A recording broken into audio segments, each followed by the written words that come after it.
है कि आज़ाद साहब उसको किस एंगल से लेते हैं, क्योंकि अभी तो कुछ खबरें आ रही है, कुछ और पर्सनैलिटीज़ ने शायद इसको रिफ्यूज़ भी किया है। पार्टी डेमोक्रेसी है कांग्रेस में, जो दूसरी पार्टियों में नहीं है। वहाँ डिक्टेटरशिप है, वहाँ कोई कुछ बोलेगा पार्टी या पार्टी के खिलाफ उनकी गर्दन काटी जाती है।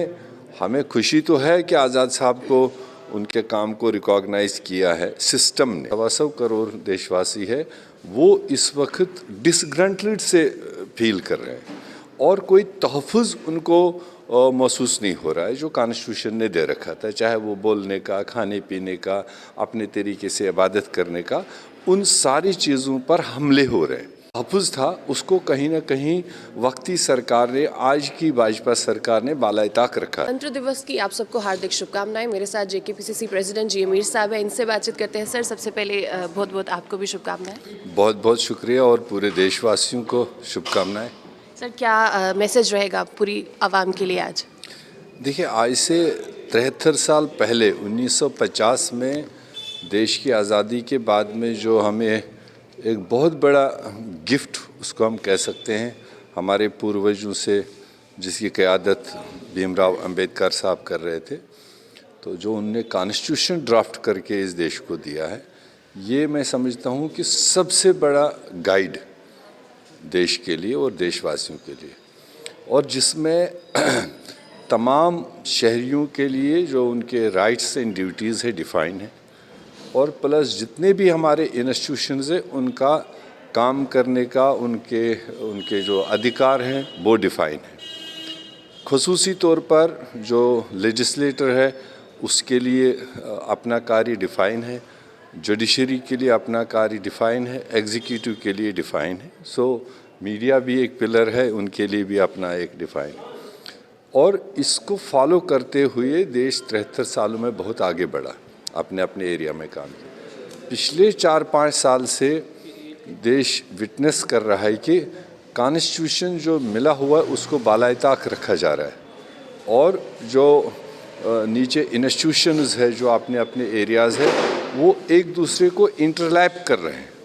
मतलब पार्लियामेंट जुडिशरी पर, जुडिशरी एग्जीक्यूटिव पर, एग्जीक्यूटिव दोनों पर, जिसकी वजह से जो देशवासी है, जो 125 करोड़ देशवासी है, वो इस वक्त डिसग्रंटल्ड से फील कर रहे हैं और कोई तहफ़्फ़ुज़ उनको महसूस नहीं हो रहा है जो कॉन्स्टिट्यूशन ने दे रखा था, चाहे वो बोलने का, खाने पीने का, अपने तरीके से इबादत करने का। उन सारी चीज़ों पर हमले हो रहे हैं। तो उसी से साफ जाहिर होता है कि जो कॉन्स्टिट्यूशन जो तहफ़्फ़ुज़ था उसको कहीं ना कहीं वक्ती सरकार ने, आज की भाजपा सरकार ने बाला-ए-ताक रखा है। सर, आपने बोला हमले हो रहे हैं, किस तरीके के हमले? बता तो रहा हूँ, क्योंकि आप देखिए पार्लियामेंट जिस पर्पज़ के लिए बना था वो पर्पज़ हो ही नहीं रहा है। वो बोलने के लिए है, लोगों की आवाज़ उठाने के लिए, तो वहाँ जो अपोजिशन है उसको तो बोलने नहीं दिया जा रहा है। आप जुडिशरी को ले लीजिए, जुडिशरी को डिक्टेट किया जाता है, इंडिपेंडेंटली काम नहीं करने दिया जा रहा है। एग्जीक्यूटिव है तो उसको अपने तरीके से काम नहीं करने दिया जा रहा है, जिसकी वजह से देशवासी एकदम परेशान है। तो ऐसे में हमारी अपील है आज फिर एक बार इस गणतंत्र दिवस पर कि हम सबको कॉन्स्टिट्यूशन का रिस्पेक्ट करना चाहिए। कॉन्स्टिट्यूशन ने जिनको जो जुरिडिक्शन दिया है, जिनको जो इख्तियारात दिए हैं, उन इख्तियारात के तहत में उनको काम करने का मौका दिया जाना चाहिए, और तभी देश फिर एक बार यूनाइट होकर के आगे बढ़ेगा, मजबूत हो जाएगा, जब हम कॉन्स्टिट्यूशन को फॉलो करेंगे। सर, जैसे कि कल नॉमिनेट किया गया आज़ाद साहब को पद्म भूषण के लिए, तो कितनी प्राइड मूवमेंट है और कितनी खुशी की लहर जो है बेसिक कांग्रेस में है? नहीं, अब ये उसमें बहुत सारे इंडिविजुअल देश भर से चुने जाते हैं और हर साल चुने जाते हैं। तो ऐसे में जिस व्यक्ति ने, जिस इंसान ने किसी न किसी फील्ड में अच्छा काम किया हो तो वो हमेशा इसमें एनलिस्ट होते हैं। ऐसे में हमें खुशी तो है कि आज़ाद साहब को उनके काम को रिकॉग्नाइज़ किया है सिस्टम ने।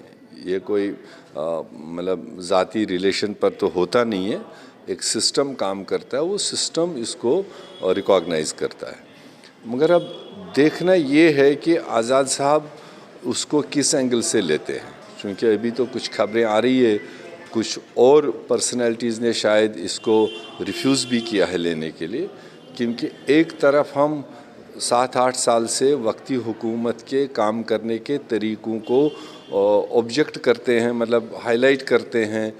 अभी मैं कॉन्स्टिट्यूशन की बात कर रहा था, तो जो हुकूमत कॉन्स्टिट्यूशन के दायरे के तहत काम ही नहीं कर रही है, अगर वो हुकूमत इस तरह से टैग करने की कोशिश करेगी, वो अब इंडिविजुअल अवार्डीज़ पर डिपेंड करता है वो उसको किस एंगल से लेते हैं। सर, आने वाले टाइम में अगर असेंबली इलेक्शन होते हैं तो कांग्रेस अपने आप को किस तरीके से मजबूत करेगी, क्योंकि अगर बाकी की जगहों की बात करें तो कांग्रेस काफ़ी बिखरती हुई नज़र आ रही है। ऐसा कुछ नहीं है, इनर पार्टी डेमोक्रेसी है कांग्रेस में, जो दूसरी पार्टियों में नहीं है। वहाँ डिक्टेटरशिप है, वहाँ कोई कुछ बोलेगा पार्टी या पार्टी के खिलाफ उनकी गर्दन काटी जाती है। तो कांग्रेस चूँकि 137 साल पुरानी पार्टी है, इसमें बहुत ही लिबरल तरीके से लोग अपनी बात रखते भी हैं, क्रिटिसाइज़ भी करते हैं, मगर जब वक्त आता है तो इकट्ठे हो कर के अपने सामने वाले से लड़ते भी हैं। तो हमें पूरा भरोसा है जब वक्त आएगा कांग्रेस सारे यूनाइट हो कर के लोगों के मसाइल के लिए लड़ेंगे और अच्छा खासा मैंडेट हासिल करेंगे। बहुत बहुत धन्यवाद आपका। ये थे हमारे साथ जी अमीर साहब, और इनका यही कहना है कि कांग्रेस जो है एक लिबरल पार्टी है, जबकि जो बाकी पार्टीज़ हैं उनमें इनर डिक्टेटरशिप जो है वो चलती है। आने वाला टाइम ही बताएगा कि कौन सी पार्टी जो है खरी उतरेगी और मजबूत रहेगी। देखते रहिए स्टेट एनक्लेव। Angelina Stephen.